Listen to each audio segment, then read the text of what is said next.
We're fresh off our appearance in the NJCPA holiday video. This is the IssuesWatch podcast.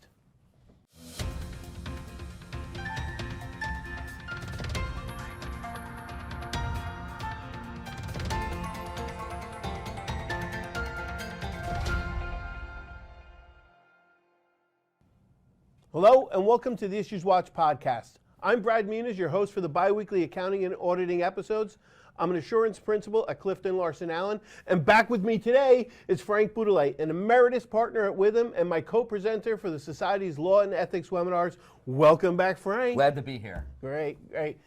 This episode qualifies for Nano CPE credit. If you're interested in earning CPE credit for this episode, hit the pause button now and head over to njcpa.org/nano to find out how. Quick disclaimer, the views and statements expressed herein are our own and not necessarily those of NJCPA, CLA, or Witham. Okay, Frank, it looks like FASB is closing out the year by issuing a new guidance. Awesome stuff. Oh, you gotta love it. This is great. I love it. The gift that keeps on giving. It does. Yes. So the FASB came out with ASU 2023-07. So it's the seventh pronouncement that came out this year. Segment reporting improvements to reportable segment disclosures. They did this based on feedback from post-implementation review, PIR, to FAS 131, which was issued in 2012. Okay. That's a long post-issuance review. It was. But I didn't realize FAS 131 I knew segment reporting came out a while ago. I didn't realize it was only 131. I thought it was much earlier. Sure. But it applies to public companies. That are required to report segment information in accordance with Topic 280. What does that mean? What's Topic 280? Yeah, right? Under ASC Topic 280, an entity that has identified reportable segments must provide the following types of quantitative and qualitative disclosure. General information, information about profit, losses, and assets, and reconciliations. So that's been there under FAS 131, okay? The new guidance that came out, which is effective for fiscal years beginning after December 15, 23. Okay. That's now. That's now. That's right now. That's right now. So next year, the annual next year, it's a calendar, it's effective. So public companies be aware of this. If it's private, don't turn off on this because Frank's next piece relating to the PCAOB is going to talk to you about the whole trickle-down effect of this type of stuff. So what is a public entity? Among other things, I wanted to just give this. It's an entity that is required by the SEC to file or furnish financial statements with the SEC or does file or furnish financial statements with the SEC is considered a public entity. So you and I dealt with broker-dealers, which were not registrants, but they were still considered public entities because they had to file with the PCAOB. Yep. Okay. What's required now under ASC 2023-07? It requires the following. Disclose on an annual and interim basis significant segment expenses that are regularly provided to the chief operating decision maker. That's a new definition that came out. Go ahead. What if he doesn't use anything to make decisions? Flies by the seat of his pants. I think is that a problem? Okay. Maybe that's what you're going to have to, because we're going to say something about that. Maybe that's what has to disclose. And include within each reported measure and segment of profit and loss. Amount of other segment items, they actually put that in quotes, amount of other segment items by reportable segment and description of its composition. The other segment items category is the difference between segment revenue less the significant expenses disclosed in each period reported measure of segment profit or loss. Yeah, that's a lot. And I probably messed that up, but it's a lot. That's okay. Yeah, that's okay. Provide all annual disclosures about reportable segments, profit or loss, and assets. Now here, the last one I'm going to jump to. Disclose the title and position of the CODM. Right. Got him. Okay, not the SCOTA, the That's the chief operating decision maker. That's it. Disclose the title and position of the CODM and an explanation of how the CODM uses the reported measures of the segment profit or loss in assessing segment performance and deciding how to allocate resources. Well, what they're now remember we've talked in the past about transparency. Yes. So what they're forcing companies to do is to explain to the public, the investor, how you determined the profitability of your segment and why you're continuing that segment. Now you have to get into the head of the management of why they're doing what they're doing. How do you audit that? I don't know how you audit it, because I can't audit anything in anybody's Are you head. independent in mind and appearance? It's the same thing. How do you audit this? We'll find out about ethics program. This was always, I'll just close on one thing. This was always type of material that was disclosed in the body of the K. Right. You know, Yes. MD&A, put it wherever you want to put it. Never in the financial statements. Right. And the reason why I bring this up, and I'm emphasizing it, and say if you're if you're working for a public company, a public entity, please know that this is out. If you don't work for a public entity, or you have clients that are not public entities, think about the trickle-down effect, because what Frank's going to talk about next, you'll see how this kind of stuff happens. But Right. you have Yeah. any- So yeah, I agree. I think there's more information being given to the investor. So the PCAOB. So Erica Williams is the chair, and she addressed the AICPA and SEMA conference on current SEC and PCAOB developments. Let me repeat that, Brad. She went, PCAOB sat at an AICPA conference. So all the people from the AICPA that are regulators and put out the pronouncements for us were sitting there listening to what she had to say. Right. So that's why it trickles down. Right. And so here's the things that she said.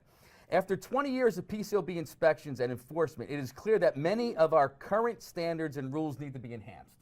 So basically saying, so what we've been using for 20 years is no good. We need to enhance it, because firms aren't following it. Then she said the AS 1000 proposal, there's a new proposal out there, is proposed to amend other standards. So some of the things they're going to amend. The amendments are going to clarify the extent of planning, supervisory, review, and documentation activities to be performed by the engagement partner, which I always thought the engagement partner was. But what they're finding out is the engagement partner is not involved as much with the planning. So they want the engagement partner to be really involved in all of the work, and so exercising due professional care. Then the other one that I really thought was interesting was the maximum period to assemble the completed work papers. And you issue your report and you have 45 days to finalize your binder. They want to reduce that to 14 days. 14. And they said, well, everything's electronic, so why are you taking so long? Again, there was a lot of firms that were backfilling the work papers. Right. Now, right now, 45 days is what most firms use, SEC rule, and all firms have adopted that. I'm sure your firm has adopted 45 days to close down work papers. AICPA hears it and says, well, why everything's electronic? Why don't we make 14 for everybody? Right. So now we're going to have to lock. Because finalize AICPA is 60. Right. I could see them coming down to at least the 45, which I think New York is 45. New York is 45. And to your comment, they may say, okay, if PCAOB will do 14, we'll do 30. Right. So, and again, the point there, and when you hear it behind the scenes, is like firms are backfilling the work papers. They're issuing reports. And this happened, not going to say the firm, but they, I think, got caught issuing reports and then filling the work papers in later on.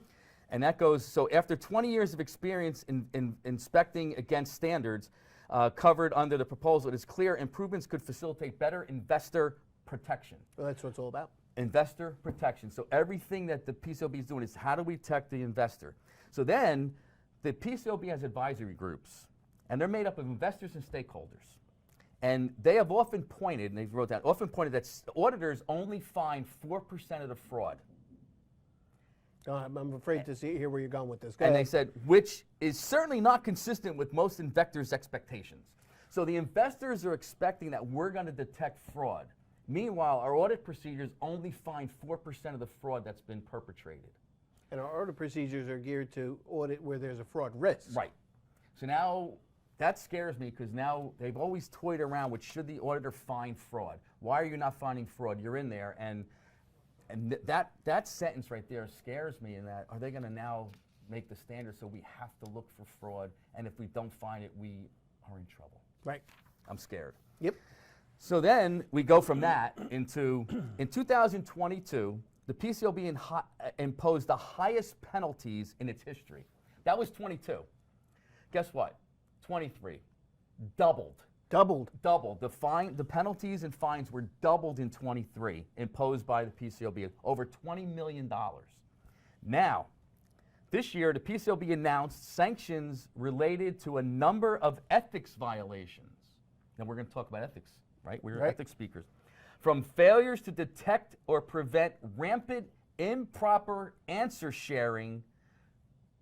So they're sharing answers on on taking tests for CPE, to failures to maintain independence from issuer clients, to providing improperly altered and backdated information. So that goes back to the 45 days and reducing it to 14. So they're saying, hey, we know there's rampant going on where firms are backfilling the work papers. We're going to set that by 14 days. A few things erode trust, like impaired ethics, which she said. She said, when firms fail to enforce a culture of honesty and integrity, they aren't just risking an enforcement action, they are threatening the investor confidence our system relies on. That is the most appropriate bullet that she has, is basically the investor relies on us. And then here we are cheating on ethics.